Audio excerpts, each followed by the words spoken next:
Hello दोस्तों, कैसे हैं आप सभी। उम्मीद करता हूँ आप सभी बहुत ही अच्छे होंगे। तो आज के इस वीडियो में हम पढ़ने वाले हैं क्लास 9th फिजिक्स का पहला अध्याय जो है गति। तो गति का ये पहला लेक्चर है। तो इस वीडियो में हम क्या क्या टॉपिक को पढ़ने वाले हैं उसको हम जान लेते हैं। तो सबसे पहले हम पढ़ेंगे कि गति क्या होता है, गति किसे कहते हैं, इसको हम जानेंगे। और गति के दो प्रकार होते हैं, एक सामान्य गति और असामान्य गति। तो इन दोनों का परिभाषा क्या होता है, एग्जाम्पल क्या होता है, पूरा हम डिटेल में समझेंगे। उसके बाद हमारा दूसरा टॉपिक आता है कि मूल बिंदु किसे कहते हैं, इसको भी हम जानेंगे। उसके बाद आता है तीसरा कि भौतिक अवस्था। अब भौतिक अवस्था दो प्रकार का होता है, एक है विरामावस्था, एक है गतिमान अवस्था, या इसे हम गतिज अवस्था के नाम से भी जानते हैं। तो ये सभी क्या होते हैं, इस पर हम डिस्कस करेंगे। उसके बाद हमारा चौथा टॉपिक आता है कि भौतिक राशि किसे कहते हैं। अब भौतिक राशि क्या होता है इसको हम जानेंगे। और उसके बाद हम देखेंगे कि भौतिक राशि के दो प्रकार होते हैं, एक होता है सदिश राशि और एक होता है अदिश राशि। तो ये दोनों क्या होते हैं इस पर भी हम डिटेल में जानेंगे। उसके बाद हमारा पांचवा टॉपिक आता है कि दूरी किसे कहते हैं, इसका परिभाषा क्या होता है, और विस्थापन किसे कहते हैं इसको हम जानेंगे। इन दोनों का हम परिभाषा देखकर उसके बाद इन दोनों का अंतर भी हम इस वीडियो में देखने वाले हैं। तो इस वीडियो में हम इन सभी टॉपिक के बारे में जानेंगे। मैं आपको विश्वास दिलाता हूं कि बहुत ही आसानी तरीके से आपको समझ में आएगा। तो चलिए दोस्तों अपने टॉपिक को शुरू करते हैं। तो यहाँ पर हम सबसे पहले पढ़ने वाले हैं गति। गति क्या होता है, तो सबसे पहले हम देखते हैं गति के बारे में।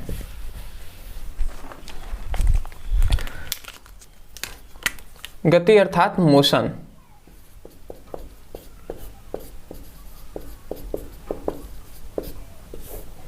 तो वास्तव में गति होता क्या है, यदि हम गति पे बात करें तो कोई भी व्यक्ति है, मान लेते हैं मैं यहाँ पर हूँ, अभी मैं यहाँ पर आ गया, तो मैं कैसे आया, गति करके ही आया।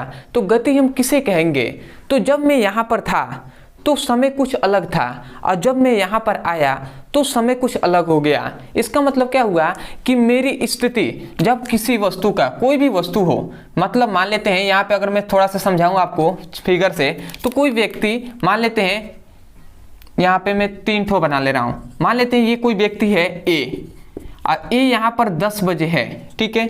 तो अब यहाँ पर 11 बजे ये व्यक्ति यहाँ से यहाँ तक पहुँचा 11 बजे, और यहाँ पर पहुँचा 12 बजे, ठीक है। और यहाँ पर 1 बज रहा है, ठीक है। तो यहाँ से यहाँ तक पहुँचा 1 बजे।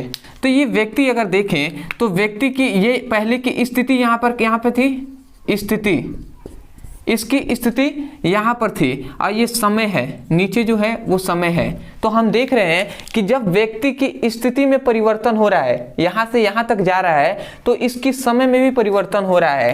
पहले 10 बज रहा था और 10 से 12 हो गया, 11 हो गया। उसके बाद यहाँ से यहाँ तक गया तो फिर से 11 से 12 बज गया। तो इससे हमें क्या पता चलता है कि जब कोई वस्तु, जब किसी वस्तु की स्थिति में, जब कोई भी वस्तु हो या कोई भी व्यक्ति हो, तो उसकी स्थिति में समय के साथ यदि परिवर्तन होता है तो उसे हम क्या कहते हैं, गति कहते हैं। समझ गए ना। अब क्या कहेंगे, किसी वस्तु की स्थिति में समय के साथ जो परिवर्तन होता है उसे हम गति कहते हैं, ठीक है। तो यहाँ पे हम डेफिनेशन लिख दे रहे हैं। हम क्या लिखेंगे, किसी वस्तु की स्थिति में समय के साथ होने वाले परिवर्तन को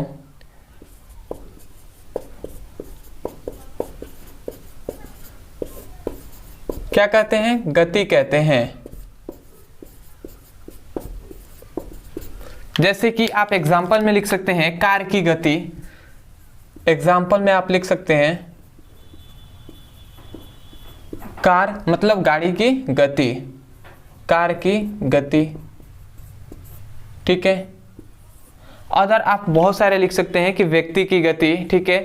अदर बहुत सारे आप गति के एग्जाम्पल दे सकते हैं। जैसे गति के एग्जाम्पल आप दे सकते हैं कि जो क्या होता है, गेंद को यदि हम फेंकते हैं तो गेंद आसमान में जा रहा है, तो वो क्या हो रहा है, गति करते हुए जा रहा है। तो गति के बहुत सारे एग्जाम्पल है, एग्जाम्पल आपसे पूछा नहीं जाता है, बस हाँ इतना समझिए कि गति का कौन कौन से हम एग्जाम्पल दे सकते हैं, ठीक है। तो गति का ये आ गया आपका परिभाषा। अब आता है गति के दो प्रकार होते हैं, गति के प्रकार। तो गति के मुख्यतः कितने, गति के मुख्यतः दो प्रकार होते हैं, दो टाइप्स होते हैं, टू टाइप्स होते हैं, दो प्रकार, ठीक है, होते हैं। पहला होता है एक सामान्य गति,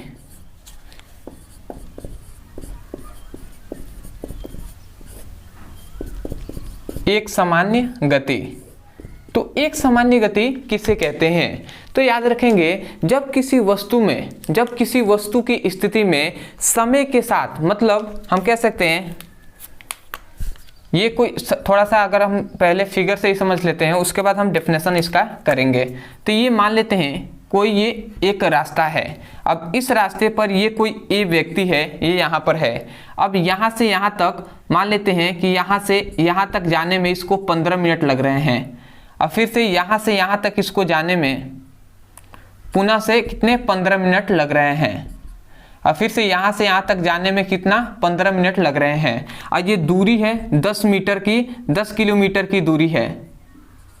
ये भी 10 किलोमीटर, ये भी 10 किलोमीटर। मतलब जो दूरी है वो सभी क्या है, यहाँ से यहाँ तक की दूरी 10 किलोमीटर, यहाँ से यहाँ तक की दूरी 10 किलोमीटर। और समय भी है, नीचे क्या है, समय है। तो आप देख रहे हैं कि किसी वस्तु की स्थिति में, मतलब जितना दूरी में जितना परिवर्तन हो रहा है, मतलब दूरी और समय दोनों इक्वल है, सामान्य दूरी और सामान्य समय लग रहा है। 10 किलोमीटर चलने में 15 मिनट लग रहा है, फिर से 10 किलोमीटर चलने में 15 मिनट लग रहा है, यहाँ पे भी 10 किलोमीटर चलने पर 15 मिनट लग रहा है। तो इससे क्या हमें पता चलता है कि वस्तु जो है वो एक सामान्य रूप से गति कर रहा है। तो इसका हम डेफिनेशन कर सकते हैं, क्या हम कह सकते हैं कि किसी वस्तु की स्थिति में, मतलब कोई वस्तु सामान्य समय में सामान्य दूरी तय करता है तो उसकी गति को एक सामान्य गति कहते हैं। मतलब जब कोई वस्तु सामान्य समय में सामान्य दूरी तय करता है, 15 मिनट में 10 किलोमीटर, फिर से 15 मिनट में 10 किलोमीटर, इसका मतलब क्या होगा कि सामान्य समय में सामान्य दूरी तय करता है, तो उस गति को क्या कहते हैं, एक सामान्य गति कहते हैं। तो आप डेफिनेशन कर सकते हैं, आप क्या कहेंगे कि जब कोई वस्तु सामान्य समय में सामान्य दूरी तय करता है तो उस गति को एक सामान्य गति कहते हैं। तो मैं यहाँ पे डेफिनेशन लिख दे रहा हूं, आप क्या लिखेंगे, जब कोई वस्तु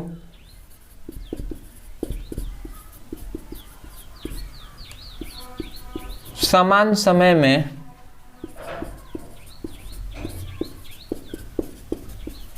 समान दूरी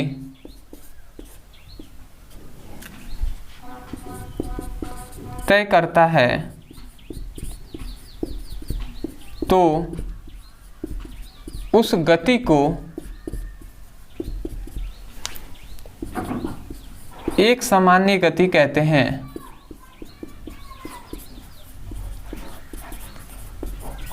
तो आशा करते हैं आप समझ गए होंगे कि सामान्य समय में सामान्य दूरी तय करेगा तो उस वस्तु की जो गति होगी वो एक सामान्य गति होगी। ठीक है, तो यहाँ पे मैं इसको मिटा दे रहा हूँ। अब हम देख लेते हैं असामान्य गति किसे कहते हैं।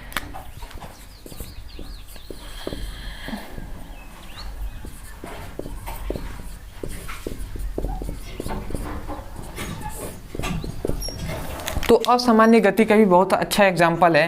यहाँ पे मैं थोड़ा सा आपको फिगर से समझाऊं तो ये कोई रास्ता है, रास्ता मतलब ये कोई पथ है। ठीक है, तो यहाँ पर कोई व्यक्ति है, ठीक है, यहाँ पे कोई ए व्यक्ति है या कोई भी वस्तु है। तो मान लेते हैं यहाँ से यहाँ तक की दूरी है 10 किलोमीटर, फिर से यहाँ से यहाँ तक की दूरी है कितना 10 किलोमीटर, और यहाँ से यहाँ तक की दूरी है 10 किलोमीटर।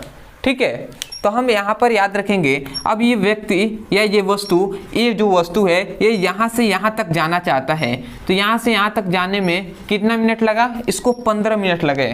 फिर से यहाँ तक जा रहा है तो इसको 20 मिनट लग गया, और फिर से यहाँ तक गया तो इसको 25 मिनट लग गया। ठीक है, तो आप देख रहे हैं दूरी तो सामान्य है, 10 किलोमीटर, यहाँ से यहाँ तक 10 किलोमीटर, फिर से यहाँ से यहाँ तक भी 10 किलोमीटर है, और यहाँ से यहाँ तक 10 किलोमीटर है। तो इसका मतलब दूरी तो सामान्य है, जो दूरी है वो सामान्य है, परंतु जो समय है यहाँ पे 15 मिनट लग रहा है, यहाँ पे 20 मिनट, यहाँ पे 10 किलोमीटर चलने में 25 मिनट लग रहा है। तो जो समय है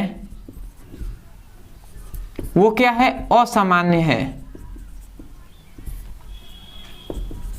ठीक है, दूरी क्या है, असामान्य है। तो इससे हमें क्या पता चलता है कि जब कोई वस्तु सामान्य दूरी में, असामान्य मतलब असामान्य समय में सामान्य दूरी तय करता है, जब कोई वस्तु असामान्य समय में सामान्य दूरी तय करता है तो उसे हम असामान्य गति कहते हैं। देखिए, इन दोनों में से कोई भी को एक असामान्य कर देना है। आप चाहें तो आप दूरी को असामान्य कर सकते हैं और समय को आप सामान्य कर सकते हैं, या हमने यहाँ पर समय को असामान्य कर दिया है और दूरी को सामान्य कर दिया है। तो आप दोनों को अपोजिट करके भी आप बोल सकते हैं, क्योंकि डेफिनेशन का मतलब होता है समझाना कि वास्तव में असामान्य गति का मतलब होता क्या है। तो आप कह सकते हैं कि जब कोई वस्तु असामान्य समय में सामान्य दूरी तय करता है तो उस गति को हम क्या कहते हैं, असामान्य गति कहते हैं। तो यहाँ पे हम डेफिनेशन लिख दे रहे हैं कि जब कोई वस्तु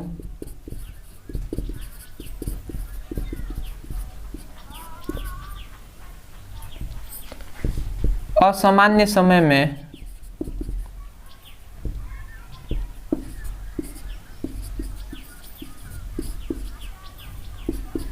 सामान्य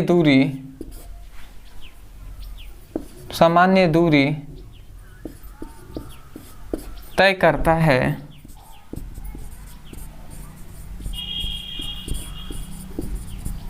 तो उस गति को असमान गति कहते हैं। ठीक है, हमने क्या कहा कि जब कोई वस्तु असमान समय में समान दूरी तय करता है तो उसे हम क्या कहते हैं, असामान्य गति कहते हैं। और इस फिगर को आप नीचे बना लेंगे, ठीक है, समझने के लिए। तो आशा करते हैं आपको समझ में आ गया होगा। तो आप इसका स्क्रीनशॉट ले लीजिए। उसके बाद अब हम देख लेते हैं कि भौतिक अवस्थाएं क्या होती हैं, या हम कह सकते हैं कि पहले देख लेंगे मूल बिंदु क्या होती हैं। तो स्क्रीनशॉट ले लीजिए। ले लिए हैं, चलिए।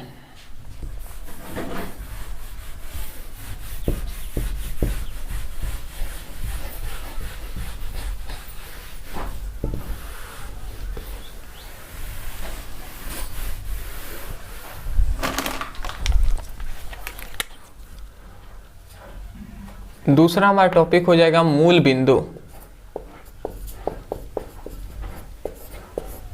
अब ये मूल बिंदु क्या है, इसको हम समझते हैं। तो मान लेते हैं, ये थोड़ा सा हम समझेंगे। ये कोई पथ है, पथ मतलब ये कोई रास्ता है। अब इस रास्ते पर कोई भी व्यक्ति है या कोई वस्तु है, तो वस्तु कैसे हमें पता चलेगा, कैसे पता चलेगा कि वस्तु कहाँ पर है।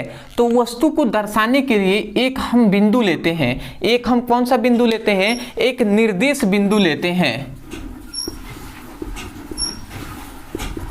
एक निर्देशक बिंदु कि हमें क्या होती है, आवश्यकता होती है। मतलब किसी वस्तु की स्थिति को पता लगाने के लिए एक निर्देशक बिंदु की हमें आवश्यकता होती है, और उस निर्देशक बिंदु को ही हम मूल बिंदु कहते हैं।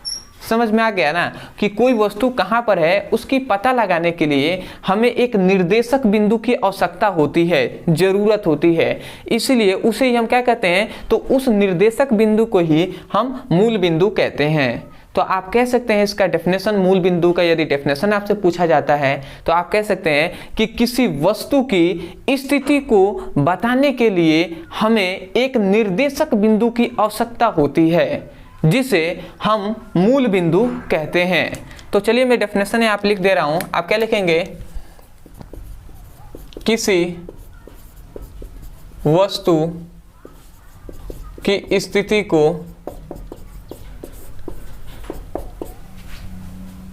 बताने के लिए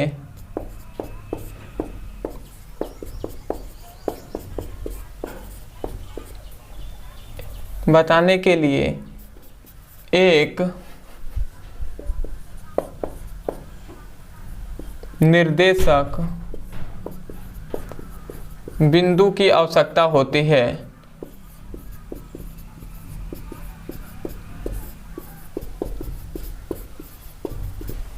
जिसे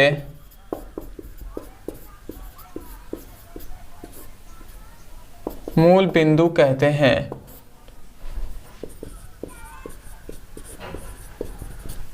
तो आशा करते हैं आप समझ गए होंगे। ठीक है, तो मैं इसको मिटा दे रहा हूँ। अब हम देख लेते हैं कि जो क्या होता है, भौतिक अवस्थाएं दो प्रकार की होती हैं। तीसरा हमारा टॉपिक आता है भौतिक अवस्थाएं।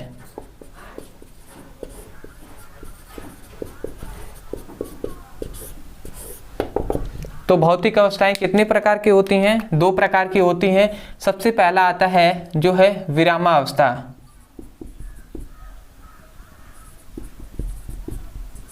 ठीक है, और दूसरा होता है जो है गतिज अवस्था या गतिमान अवस्था कह सकते हैं हम। तो पहला विरामावस्था, दूसरा होता है गतिज अवस्था या गतिमान अवस्था भी आप कह सकते हैं। तो अब हम समझते हैं विरामावस्था किसे कहते हैं। तो इसको हम सबसे पहला देखते हैं विरामावस्था।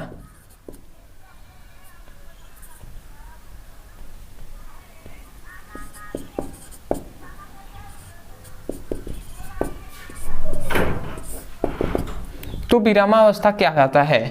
तो देखिए, जब कोई भी वस्तु है, यदि हम एक पथ से हम दर्शा दें इसको फिगर से, तो जब कोई भी वस्तु है तो समय में परिवर्तन हो रहा है परंतु उसकी स्थिति में कोई परिवर्तन नहीं हो रहा है, तो इसका मतलब क्या हुआ कि वो विरामावस्था में है। जैसे कि ये बोर्ड है, तो बोर्ड यहाँ पर अभी है, 1 सेकेंड 2 सेकेंड या 10 मिनट 20 मिनट के बाद भी ये बोर्ड यहीं पर रहेगा। तो इसका मतलब क्या हुआ कि ये जो बोर्ड है ये स्थिर अवस्था में है, मतलब क्या, विरामावस्था में है। ठीक है, तो उसे ही हम विरामावस्था कहेंगे। मतलब क्या, हमें पता चला कि कोई वस्तु मान लेते हैं यहाँ पर है। ठीक है, और यहाँ पर कितने बजे है? 10 बजे ये यहाँ पर है, 10 बजे ये यहाँ पर है, और उसके बाद 10 से 11 बज गया, परंतु ये वस्तु है ये पुनः वहीं पर है। ठीक है, तो इसका मतलब क्या हुआ कि जो वस्तु की स्थिति है, वस्तु की जो स्थिति है जहाँ पर ये वस्तु है, तो उसकी स्थिति में कोई परिवर्तन नहीं हो रहा है। समय के सापेक्ष वस्तु की स्थिति में कोई भी परिवर्तन नहीं हो रहा है। समय के सापेक्ष का मतलब कि समय तो परिवर्तित हो रहा है, समय बदल रहा है, परंतु उसकी स्थिति में कोई भी परिवर्तन नहीं हो रहा है। तो उसे हम क्या कहेंगे? विरामावस्था कहेंगे। तो आप डेफिनेशन कर सकते हैं कि किसी वस्तु में, किसी वस्तु के समय के साथ, या हम कह सकते हैं किसी वस्तु की स्थिति में समय के सापेक्ष कोई परिवर्तन नहीं होता है, तो उसे हम विरामावस्था कहते हैं। मतलब हमने क्या कहा, किसी वस्तु की स्थिति में समय के सापेक्ष कोई परिवर्तन नहीं होता है, तो उस वस्तु की स्थिति विरामावस्था कहलाता है या कहलाती है। तो आशा करते हैं आप समझ गए होंगे। तो यहाँ पे डेफिनेशन लिख दे रहा हूँ। आप क्या लिखेंगे? डेफिनेशन इसका लिखेंगे, किसी वस्तु की स्थिति में समय के सापेक्ष, इसको मैं मिटा दे रहा हूँ, अब लिखेंगे समय के सापेक्ष कोई परिवर्तन नहीं होता है,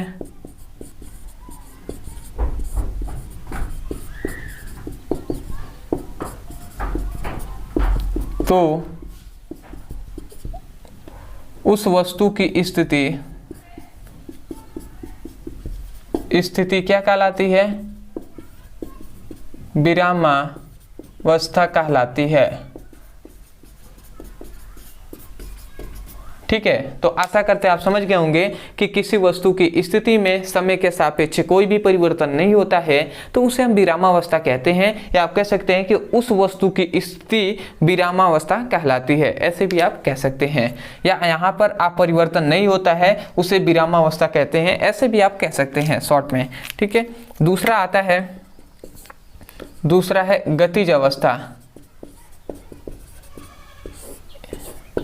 या इसे आप गतिमान अवस्था भी कह सकते हैं। तो गतिमान अवस्था जस्ट इसके अपोजिट होता है। इसमें क्या हुआ कि किसी वस्तु की स्थिति में समय के साथ परिवर्तन होता है। मतलब कोई वस्तु यहाँ पर है, समझिएगा, कोई भी मान लेते हैं, कोई भी एक वस्तु है जो है ए, ये यहाँ पर है, तो यहाँ पर 10 बज रहा है, 10 बजे ये यहाँ पर है, परंतु 11 बजा, 11 जैसे ही बजा तो ये वस्तु यहाँ से चलकर यहाँ पर आ गया, तो 11 बजे, फिर से यहाँ तक चला गया, ये 12 बजे। तो इसमें मतलब क्या हो रहा है कि इसकी जो स्थिति है, इस वस्तु की जो स्थिति है और जो समय है, ये दोनों परिवर्तन हो रहा है।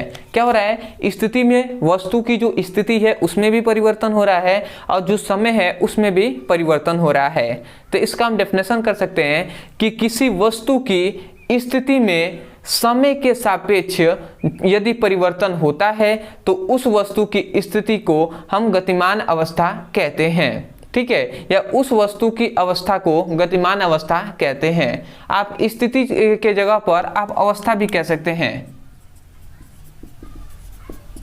ठीक है, अवस्था भी आप कह सकते हैं कि किसी वस्तु की अवस्था में समय के साथ जो परिवर्तन होता है या परिवर्तन होता है तो उसे हम गतिमान अवस्था या गतिज अवस्था कहते हैं। तो आप डेफिनेशन क्या लिखेंगे, चलिए मैं डेफिनेशन लिखकर ही मैं समझा रहा हूं। जैसे कि मान लेते हैं मैं यहाँ पर हूँ, ठीक है, अब मैं यहाँ पर आ गया, ठीक है, तो क्या हो रहा है, यहाँ से यहाँ पर आया तो समय के साथ परिवर्तन हुआ ना, तो ये तो क्या होगा, गतिज अवस्था हो जाएगा। तो इसका डेफिनेशन आप लिख सकते हैं कि किसी वस्तु की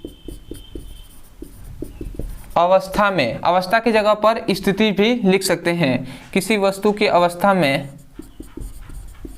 समय के साथ या समय के सापेक्ष लिखते हैं, या साथ भी आप लिख सकते हैं, समय के सापेक्ष परिवर्तन होता है।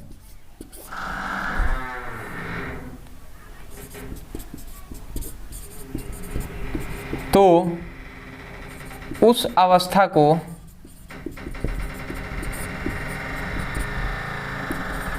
क्या कहते हैं, विरामावस्था कहते हैं, सॉरी गतिज अवस्था कहते हैं।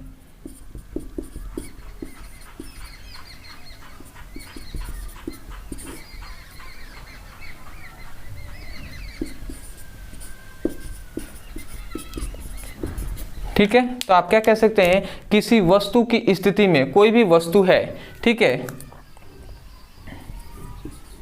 या कोई भी व्यक्ति है, तो आप कह सकते हैं किसी वस्तु या किसी व्यक्ति की अवस्था में समय के सापेक्ष परिवर्तन होता है तो उस वस्तु की, मतलब उस वस्तु की जो अवस्था है या उसकी अवस्था क्या कहलाती है, उसकी अवस्था को हम गतिज अवस्था कहते हैं, उसकी अवस्था को हम क्या कहते हैं, गतिज अवस्था कहते हैं। तो आशा करते हैं आप समझ रहे होंगे, ये सभी प्रैक्टिकली है, आप देख सकते हैं जैसे कि कार्य की जो गति होता है तो वो कौन सी अवस्था में है, वो गतिज अवस्था में है। जो क्या कर रहा है, कार्य यदि गति करते हुए आगे जा रहा है तो कौन सी अवस्था में है, गतिज अवस्था में है। और यदि कोई कार रुकी हुई है तो वो कौन सी अवस्था में है, तो वो विरामावस्था में है। ये सभी प्रैक्टिकली है, तो आप समझ सकते हैं, इसलिए मैं यहाँ पे डेफिनेशन लिखवा कर चल रहा हूँ। इन सभी का मतलब तो आप समझ रहे हैं, परंतु डेफिनेशन यदि याद करने को तो आपको लिखवा दिया जा रहा है कि डेफिनेशन भी आप यहाँ से समझकर याद कर सकते हैं। तो आप इसका स्क्रीनशॉट ले लीजिए, उसके बाद हम आगे टॉपिक को बढ़ते हैं, ठीक है। तो स्क्रीनशॉट ले लीजिए, ले लिए हैं, चलिए अब हम आगे देख लेते हैं। ऐसे हम एक एक टॉपिक को समझेंगे और मैं आपको विश्वास दिलाता हूं कि बहुत ही आसानी तरीके से आपको समझ में भी आ रहा होगा और आगे भी समझ में आएगा, ठीक है। तो केवल आपको आगे देखते जाना है। अगला आता है हमारा चौथा टॉपिक है जो है भौतिक अवस्था, सॉरी भौतिक राशि। अब आता है भौतिक राशि किसे कहते हैं। तो भौतिक राशि को हम बहुत तरीके से परिभाषा कर सकते हैं, ठीक है, परंतु मैं यहाँ पे दो आपका डेफिनेशन बताऊंगा भौतिक राशि का। तो इसमें ये बताया जाता है कि ऐसी राशि, ध्यान से सुनिएगा, ऐसी राशि जो भौतिक के नियमों का पालन करती है तो उसे हम भौतिक राशि कहते हैं। समझ में आ गया ना, हमने क्या कहा कि ऐसी राशि जो क्या करती है, भौतिक के नियमों का पालन करती है, भौतिक के नियमों का पालन करती है, पालन मतलब अनुसरण करती है, ठीक है। ऐसी राशि जो भौतिक के नियमों का पालन करती है तो उस राशि को हम भौतिक राशि कहते हैं। तो चलिए मैं यहाँ पे डेफिनेशन लिख दे रहा हूँ। तो आप क्या लिखेंगे, ऐसी राशि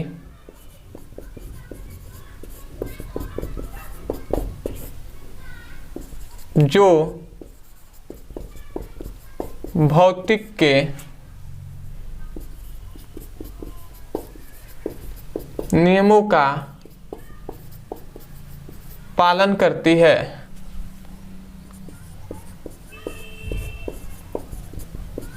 तो उसे भौतिक राशि कहते हैं।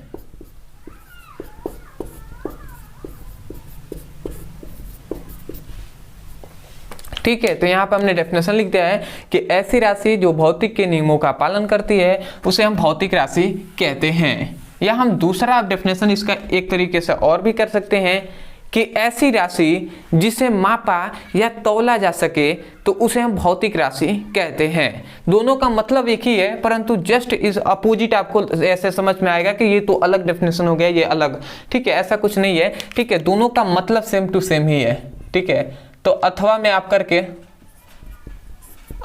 करके इसको भी आप लिख सकते हैं। तो अथवा में आप क्या लिख सकते हैं कि ऐसी राशि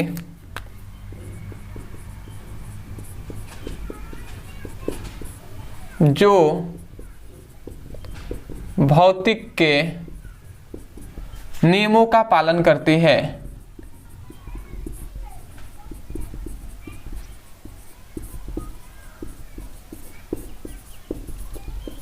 उसे हम क्या कहते हैं, उसे हम भौतिक राशि कहते हैं।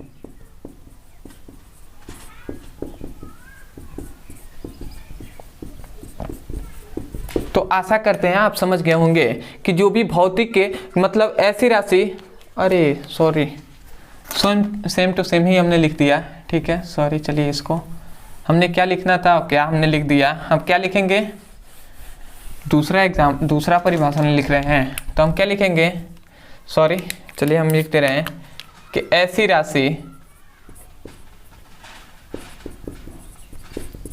जिसे मापा या तौला जा सके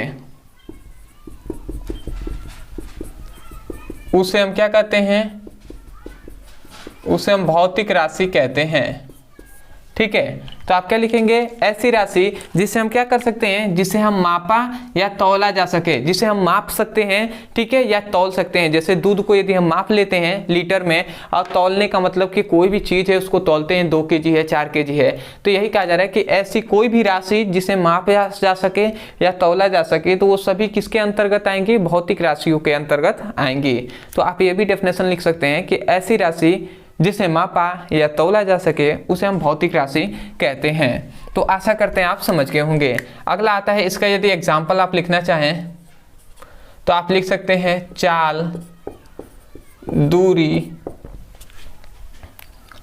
जो क्या होता है वेग लिख सकते हैं, ठीक है, द्रव्यमान लिख सकते हैं, बल लिख सकते हैं, भार लिख सकते हैं, इत्यादि बहुत सारे भौतिक राशियां होती हैं, ठीक है। तो यहाँ पे हमने कुछ का एग्जाम्पल आपको लिख दिया है।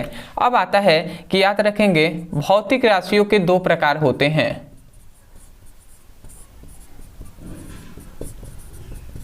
भौतिक राशियों के, या हम ऐसे लिखे कि भौतिक राशि के प्रकार। तो भौतिक राशि के कितने प्रकार होते हैं, तो भौतिक राशि के 2 प्रकार होते हैं। अब वो 2 कौन कौन से होते हैं, तो सबसे पहला आता है जो है सदिश राशि।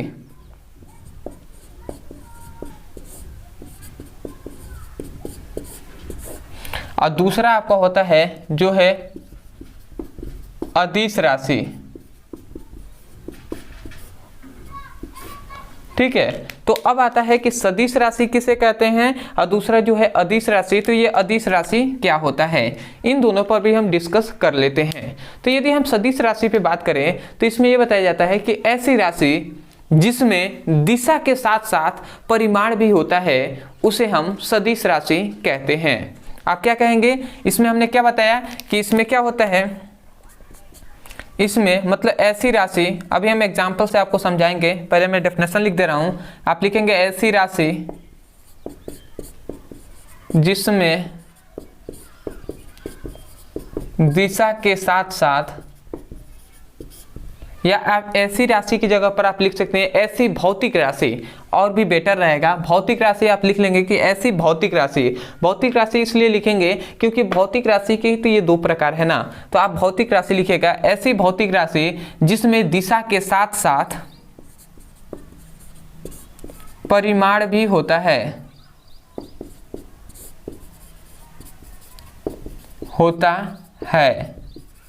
उसे हम क्या कहते हैं, उसे हम सदिश राशि कहते हैं।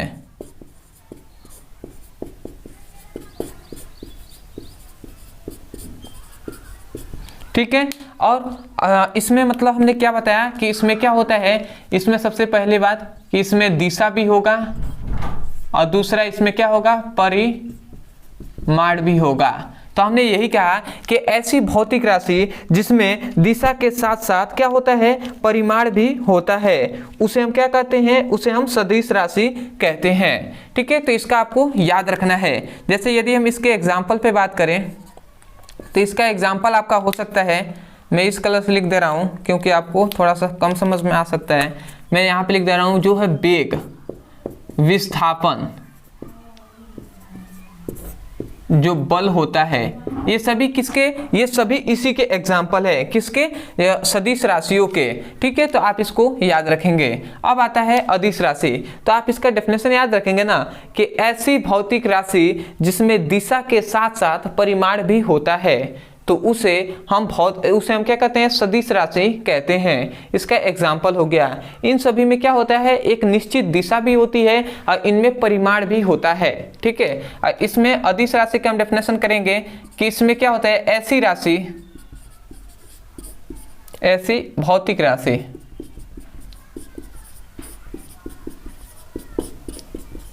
जिसमें केवल क्या होता है, जिसमें केवल परिमाण होता है,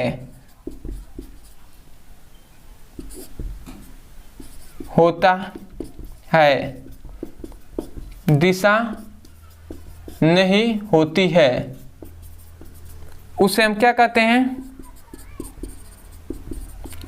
अदिश राशि कहते हैं। ठीक है, हमने क्या कहा, इसमें कहा था कि दिशा भी होता है और परिमाण भी होता है, परंतु इसमें केवल क्या होता है, इसमें केवल परिमाण होता है, इसमें केवल परिमाण होता है, दिशा इसमें क्या होती है, दिशा नहीं होती है, केवल क्या होता है, परिमाण होता है परंतु दिशा नहीं होती है। तो इसलिए हमने लिखा है ऐसी भौतिक राशि जिसमें केवल परिमाण होता है, दिशा नहीं होती है, उसे हम अदिश राशि कहते हैं। तो आशा करते हैं कि इनका जो एग्जाम्पल है यह आपको अच्छे से समझ में आ गया होगा। सॉरी, डेफिनेशन है। ठीक है, अब इसका यदि हम एग्जाम्पल पे लिखें तो आप इसका एग्जाम्पल लिख सकते हैं, चाल जो हो जाएगा, दूरी हो जाएगा, ठीक है, जो द्रव्यमान हो जाएगा। ठीक है, अदर आप बहुत सारे लिख सकते हैं। ठीक है, जैसे कि जो विद्युत धारा हो जाएगा, जो विद्युत विभव हो जाएगा, प्रतिरोध हो जाएगा, बहुत सारे एग्जाम्पल है। यदि आप जानना चाहें तो इसको हम ट्रिक के माध्यम से आपको बताए हैं कि कैसे आप भौतिक राशि पहचान सकते हैं कि कौन सदिश राशि है, कौन अदिश। ठीक है, तो यदि आप पढ़ना चाहें तो आप हमारे चैनल के प्ले लिस्ट में जाकर वहाँ से सभी ट्रिक को पढ़ सकते हैं। ठीक है, तो आशा करते हैं कि आपको जितनी बातें यहाँ पे बताई गई हैं ये आपको समझ में आ गया होगा। तो आप इसका स्क्रीनशॉट ले लीजिए, उसके बाद हम आगे देख लेते हैं। तो स्क्रीनशॉट ले लीजिए, ले लिए होंगे। चलिए अब हम आगे देख लेते हैं। अब हमारा कुछ टॉपिक और बचा हुआ है, उसको देखकर अब वीडियो को हम समाप्त करेंगे। अब हम देख लेते हैं कि दूरी क्या होता है और विस्थापन क्या होता है।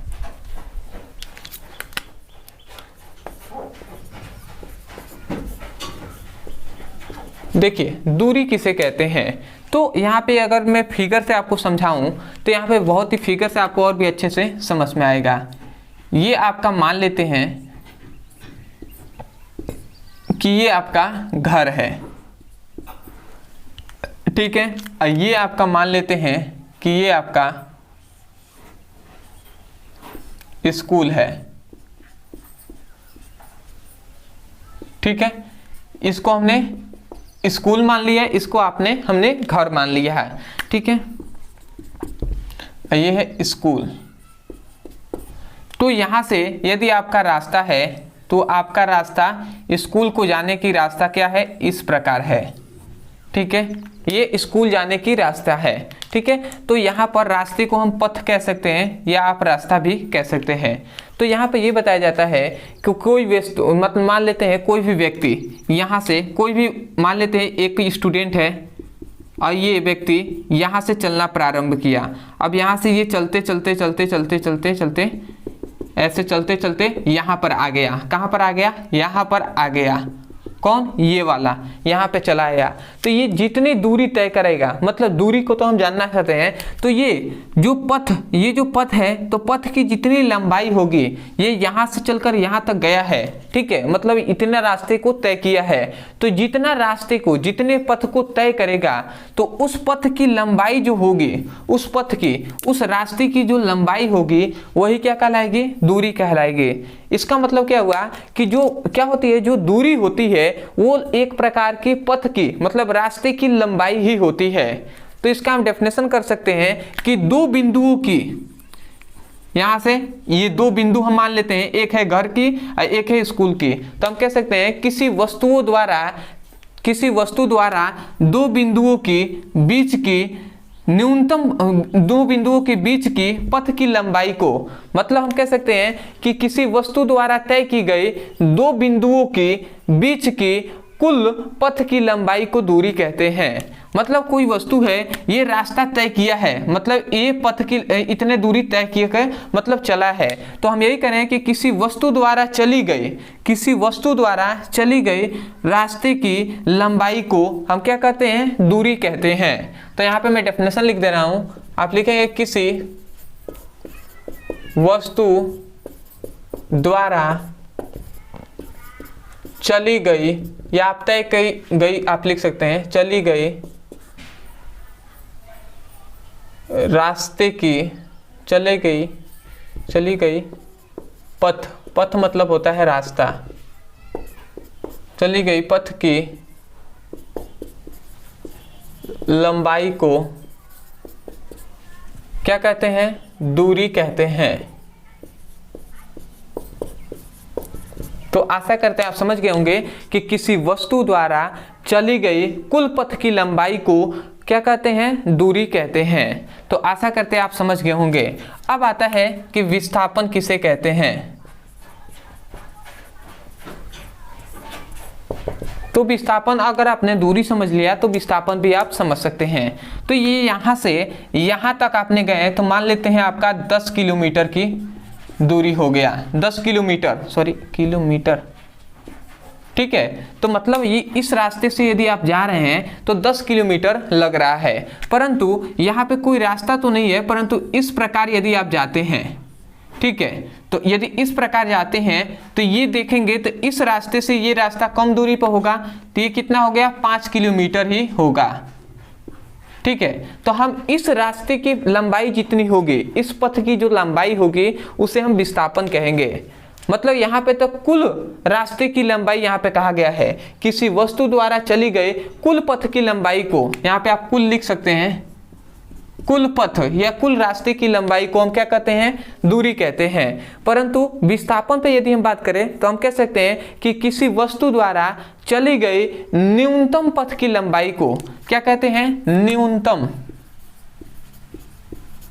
न्यूनतम पथ की लंबाई को, ठीक है। न्यूनतम मतलब होती है कि कम पथ की लंबाई को हम क्या कहते हैं, दूरी कहते हैं। यहाँ से कोई रास्ता नहीं है, परंतु शॉर्टकट यदि आप जाते हैं तो वो कम दूरी ही तय करेंगे।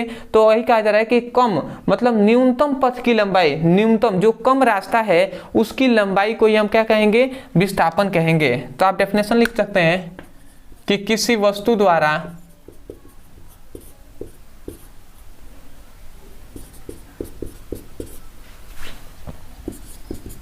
तय की गई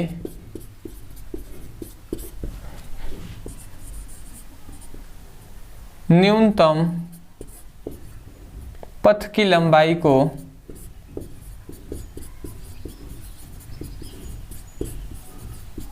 हम क्या कहते हैं? विस्थापन कहते हैं।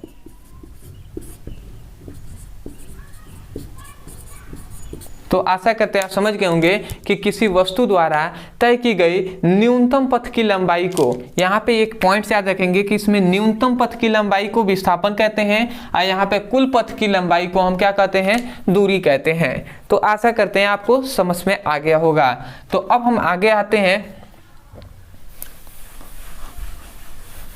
अब हम इन दोनों का जो क्या होता है, अंतर होता है, उसको अब हम देख लेते हैं। अब हम देख लेते हैं कि दूरी और विस्थापन में अंतर। तो एक तरफ हम बना ले रहे हैं दूरी और एक तरफ हम बना ले रहे हैं विस्थापन। तो यदि हम दूरी और विस्थापन में अंतर पे बात करें तो सबसे पहला अंतर हो जाएगा कि इसमें कुल पथ की लंबाई होती है। मतलब हम लिख सकते हैं कि दूरी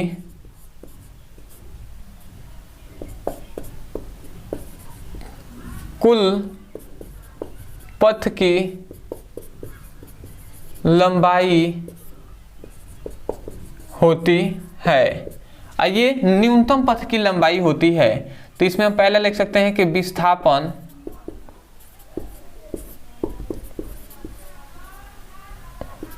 न्यूनतम पथ की लंबाई होती है। ठीक है, तो ये हो गया आपका पहला। अगला दूसरा आप याद रखेंगे कि जो क्या होता है, दूरी होता है, दूरी सदैव धनात्मक होता है। ठीक है, दूरी क्या होता है? सदैव धनात्मक होता है। और एक याद रखेंगे इसमें कि यह विस्थापन धनात्मक व शून्य होता है।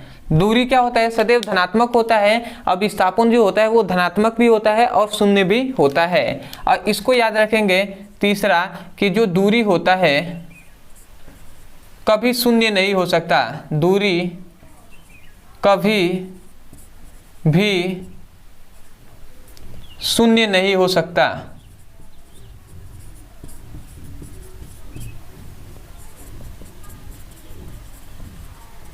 ठीक है, जो दूरी होता है वो कभी भी शून्य नहीं हो सकता।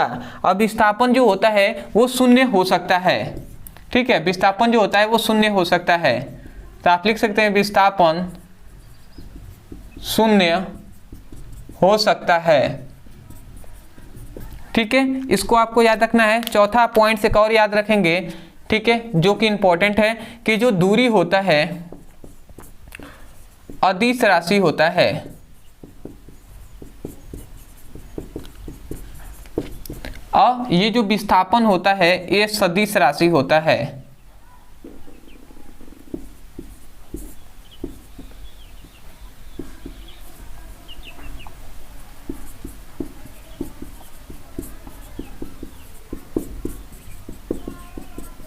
ठीक है, इसका मतलब समझे, दूरी सदिश अदिश राशि का मतलब इसमें केवल दूरी में क्या होता है? केवल परिमाण होता है।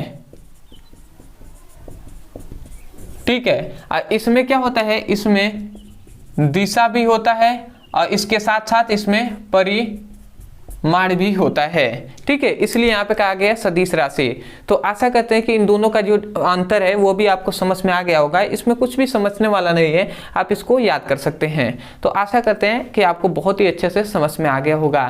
तो यदि आपको समझ में आया है तो चैनल को सब्सक्राइब कर दीजिएगा। और दूसरी बात कि आप चैनल पर जाकर प्ले लिस्ट के अनुसार पढ़ाई कीजिए, चाहे वो फिजिक्स का हो, केमिस्ट्री आपको पूरी कंप्लीट हो गई है। यदि आपने नहीं देखा तो आप जाकर केमिस्ट्री का प्ले लिस्ट ढूंढकर वहाँ से उसकी पढ़ाई कर सकते हैं। हैं, या आपको कुछ भी ढूंढने ढंग नहीं आता है क्योंकि आप क्लास 9th में उतना मोबाइल के बारे में नहीं जानते हैं, तो कोई दिक्कत नहीं है, हमारी टीम आपकी सपोर्ट करेगी। नीचे दिए गए नंबर पर आप हमारी टीम से बात कर सकते हैं व्हाट्सएप पर मैसेज द्वारा, केवल ओनली मैसेज। तो आप इन पर लिखेंगे, आप व्हाट्सएप पे मैसेज करेंगे कि class 9th physics chemistry all video link, इतना लिखकर मैसेज करेंगे तो आपको तुरंत फिजिक्स और केमिस्ट्री का लिंक दिया जाएगा प्लेलिस्ट का, और वहां से सीक्वेंस में एक एक करके चैप्टर वाइज सीक्वेंस में वीडियो को पढ़ सकते हैं। अदरवाइज यदि आपको क्लास 9th का फिजिक्स, केमिस्ट्री और बायोलॉजी का तीनों का नोट्स चाहिए तो आप नोट्स भी यहां पर परचेज कर सकते हैं। नीचे दिए गए नंबर पर आप व्हाट्सएप करके उनसे नोट्स भी मांग सकते हैं। वहां पे कुछ रुपए आपको, केवल आप जाकर मार्केट में कुछ खाते हैं उतने रुपए में आप परचेज कर सकते हैं, ठीक है, और वहां से नोट्स भी आप ले सकते हैं।